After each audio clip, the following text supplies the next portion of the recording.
विचार करा, ज्या राजकारणात टिकण्यासाठी दिवसाचे 24 तास बोलत राहावं लागतं, जिथे गळा काढून घोषणाबाजी केल्याशिवाय लोकांचं लक्ष जात नाही, तिथे एक असा माणूस येतो जो फक्त शांत राहून सत्ता काबीज करतो. आपण अनेकदा म्हणतो की शांतता ही वादळापूर्वीची चिन्हे असतात, पण हे वाक्य तामिळनाडूच्या मातीत थलपती विजय यांनी खरोखर सत्यात उतरून दाखवलं आहे. वयाच्या 10व्या वर्षी स्वतःच्या बहिणीला गमावल्यानंतर जो मुलगा कायमचा शांत झाला, ज्याला नवीन लोकांशी बोलायला आजही भीती वाटते, त्याने थेट राज्याच्या मुख्यमंत्र्यांच्या बालेकिल्ल्याला सुरुंग लावला आहे. पडद्यावर शेकडो गुंडांना लोळवणारा हा हिरो खऱ्या आयुष्यात इतका संकोची कसा वाचू शकतो?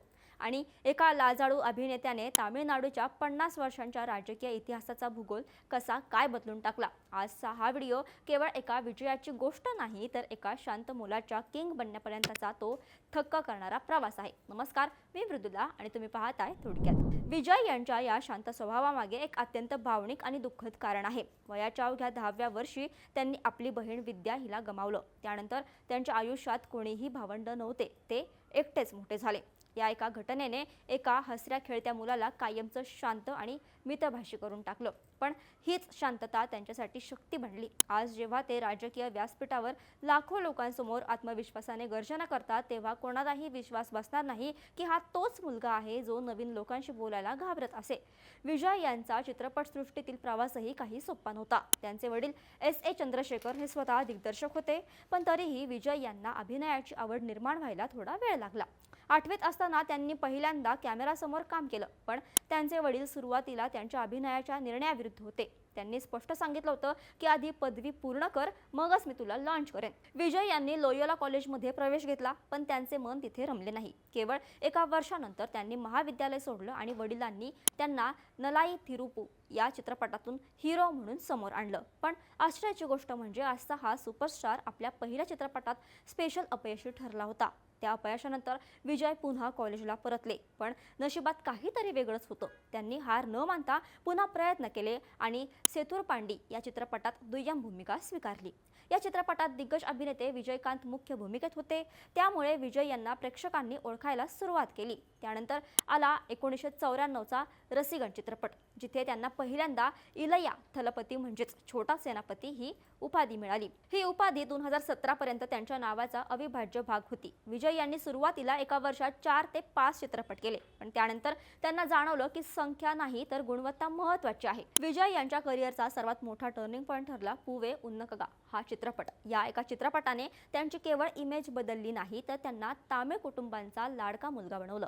त्याच काळात जेव्हा रजनीकांत आणि कमल हसन यांचे चित्रपट कमी येत होते, तेव्हा विजय आणि अजित या 2 तरुण ताऱ्यांनी तमिळ चित्रपटसृष्टीची धुरा आपल्या खांद्यावर घेतली. विजय हे दिग्दर्शकांचे अभिनेते म्हणून ओळखले जाऊ लागले.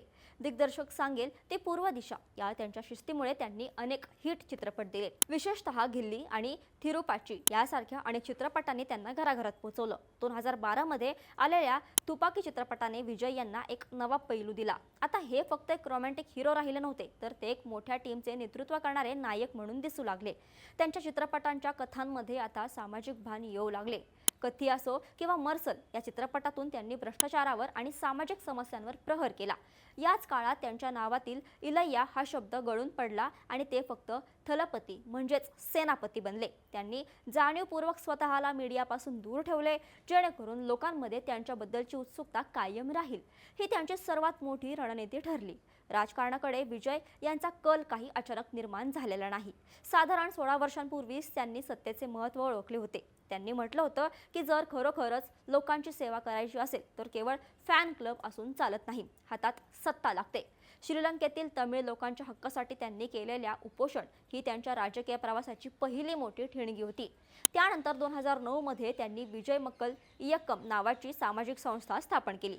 गरीब विद्यार्थ्यांची मदत करणे, नैसर्गिक आपत्तीच्या काळात धावून जाणे अशा कामातून त्यांनी आपली एक स्वतंत्र ओळख निर्माण केली होती. अखेर फेब्रुवारी 2024 मध्ये त्यांनी तळमिगा वेत्री कळगम म्हणजेच TVK या पक्षाची स्थापना केली. अनेक राजकीय विश्लेषकांना वाटलं होतं की तामिळनाडूच्या प्रस्थापित राजकारणात विजय टिकणार नाहीत, पण 2026च्या विधानसभा निवडणुकीच्या निकालांनी सर्वांनाच तोंडात बोटं घालायला लावली आहेत. विजय यांचा झंझावात इतका मोठा होता की तामिळनाडूचे विद्यमान मुख्यमंत्री M.K. स्टॅलिन यांना सुद्धा आपल्या खोलातूर मतदारसंघातून पराभवाचा धक्का सहन करावा लागला. टीव्हीके पक्षाने 107 पेक्षा जास्त जागांवर आघाडी मिळवत पूर्ण बहुमताकडे वाटचाल केली आहे.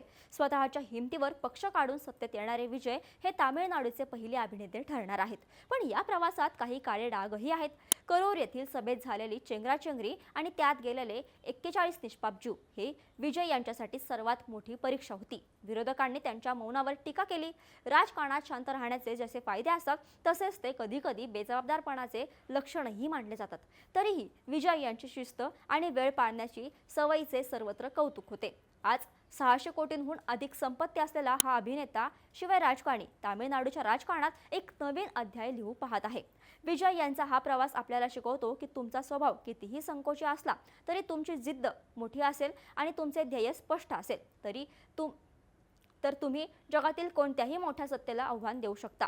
त्यांनी तामिळनाडूच्या लोकांच्या मनात जे स्थान मिळवलं आहे ते केवळ पडद्यावरच्या अभिनयामुळे नाही तर त्यांनी केलेल्या जमिनीवरच्या कामामुळे आहे. द्रविड राजकारणाच्या 50 वर्षांच्या मक्तेदारीला एका अभिनेत्याने दिलेला हा धक्का भारतीय लोकशाहीच्या इतिहासात सुवर्ण अक्षरांनी लिहिला जाईल. तर मित्रांनो, तुम्हाला काय वाटतं? थलपती विजय हे तामिळनाडूचे यशस्वी मुख्यमंत्री म्हणून आपली छाप पाडू शकतील का, की राजकारण हे चित्रपटापेक्षा पूर्णपणे वेगळं आणि आव्हानात्मक असेल? तुमचं मत खाली कमेंट्समध्ये नक्की सांगा. हा व्हिडिओ जर तुम्हाला आवडला असेल आणि माहितीपूर्ण वाटला असेल तर याला एक लाईक नक्की करा आणि अशाच घडामोडींसाठी थोडक्यातला फॉलो आणि सबस्क्राईब करायला विसरू नका.